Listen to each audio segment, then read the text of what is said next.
Bonsoir à toutes et à tous, j'espère que votre week-end s'est bien passé.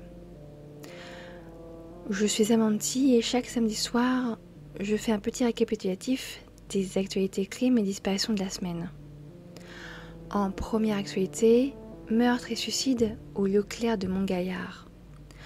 En seconde actualité, à Châtenay, 2 corps sont découverts dans un gîte. En troisième actualité, à Plougnot, un homme est retrouvé criblé de balles. Il s'en sort miraculeusement. En quatrième actualité, il tue sa femme, enlève sa fille. Tous les deux sont retrouvés en Italie le lendemain. En cinquième actualité, incendie mortel dans un gîte de Winsenheim. Et pour clore ces actualités du samedi, fin de la loi anti-SDF à Angoulême.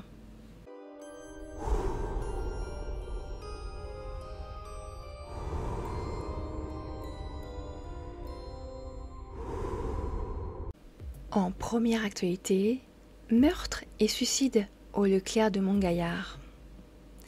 Il est 4h30 sur le parking du supermarché Leclerc de Montgaillard.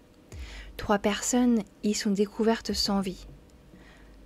2 hommes, un de 72 ans et un de 62, et une femme de 57 ans. L'enquête débute.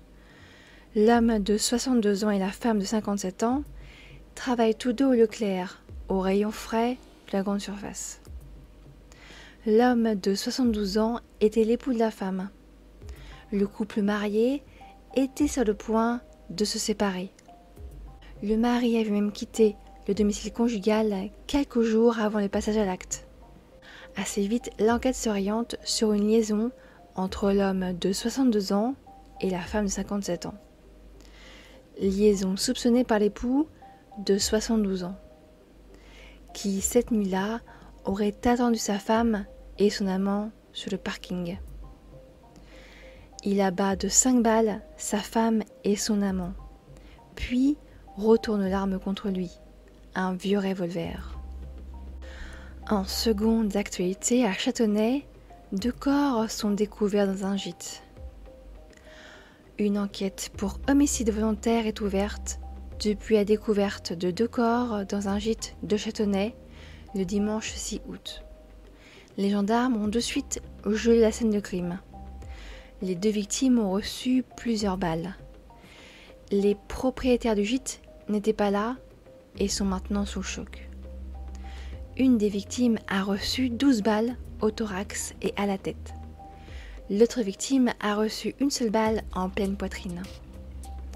D'une enquête pour homicide volontaire, les gendarmes sont passés maintenant à une enquête pour meurtre en bande organisée et participation à une association de malfaiteurs. Les 2 victimes n'ont pour le moment pas été identifiées. Les 2 hommes avaient bien les papiers sur eux. Cependant, les 10 documents semblent être de faux papiers. Une femme est également entendue comme témoin. C'est elle qui a appelé les gendarmes. Un homme de 27 ans, locataire, comme les 2 victimes, est placé en garde à vue. Les 3 hommes sont arrivés ensemble vendredi soir dans ce gîte, loué via Airbnb. L'enquête se poursuit. En troisième actualité, à Plougneux, un homme est retrouvé criblé de balles et s'en sort miraculeusement. Dans la nuit du 2 au 3 août 2023, un homme de 44 ans est découvert sur la route, entre Plougneux et Plougovan, à 50 minutes de Brest environ. L'homme a été blessé avec une arme à feu, et ce à plusieurs reprises dans le dos.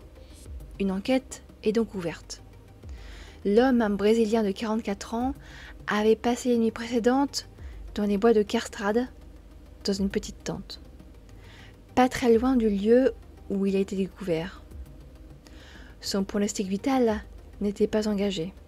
L'enquête se poursuit pour connaître les circonstances de l'agression.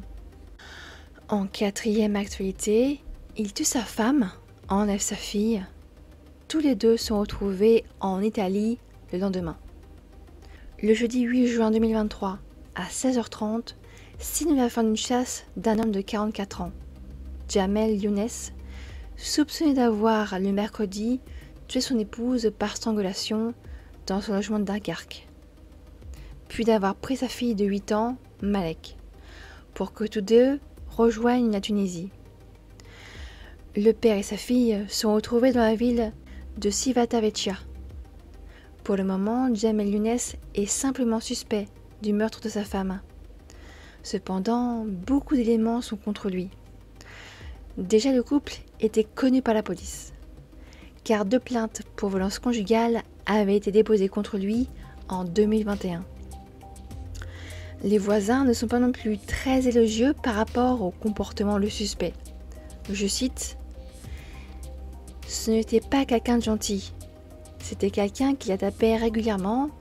On avait prévenu la police.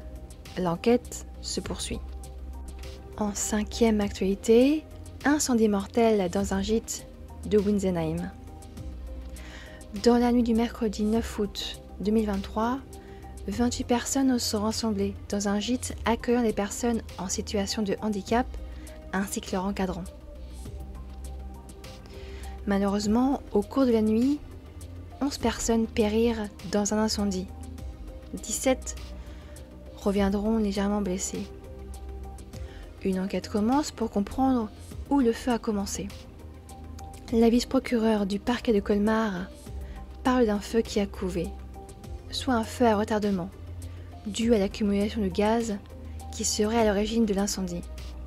Je cite le laboratoire national de métrologie et d'essais LNE, qui définit le feu couvant comme un processus de combustion lente, sans flamme ni émission de lumière, jusqu'à ce qu'il y ait une accumulation de chaleur provoquant un immense incendie qui a surpris tout le monde. Il faudra 4 fourgons incendie, 76 sapeurs-pompiers, 4 ambulances et la mise en place d'un poste médical avancé, ainsi que 3 échelles pour mettre fin à l'incendie. Le gîte ne semble pas avoir été déclaré comme un établissement recevant du public, mais comme un simple bâtiment agricole dont la façade a été refaite. Je viens d'entendre cela à la radio. L'enquête se poursuit. Et pour clore ces actualités du samedi, fin de la loi anti-SDF à Angoulême. Depuis le 12 juillet, un arrêté de la ville d'Angoulême rend interdit le fait de rester debout, assis ou allongé dans une vingtaine de rues de la ville. L'interdit débutant lorsque votre présence entrave manifestement la circulation des personnes, la commodité de passage, la sûreté dans les voies et espaces publics. C'est très bien dit, mais ça reste à mon sens une loi anti-SDF. Car cette loi ne s'arrête pas à la station debout prolongée, au même endroit. Je cite : « Le texte rendait aussi répréhensible la station assise ou allongée lorsqu'elle constitue une entrave à la circulation des piétons et à l'accès aux immeubles riverains des voies publiques. » Bon bref, l'arrêté est enfin suspendu depuis lundi 7 août. C'est la Ligue des droits de l'homme qui a attaqué la ville d'Angoulême. La juge des référés suspend l'arrêté.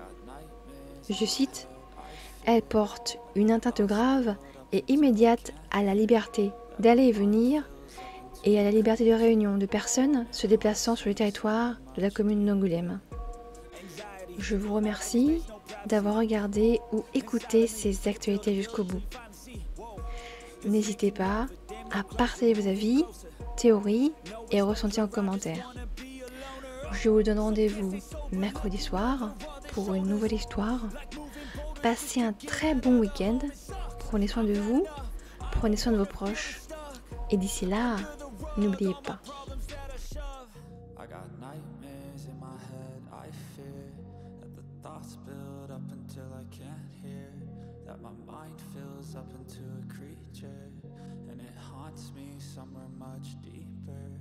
I got nightmares in my head, I fear that the thoughts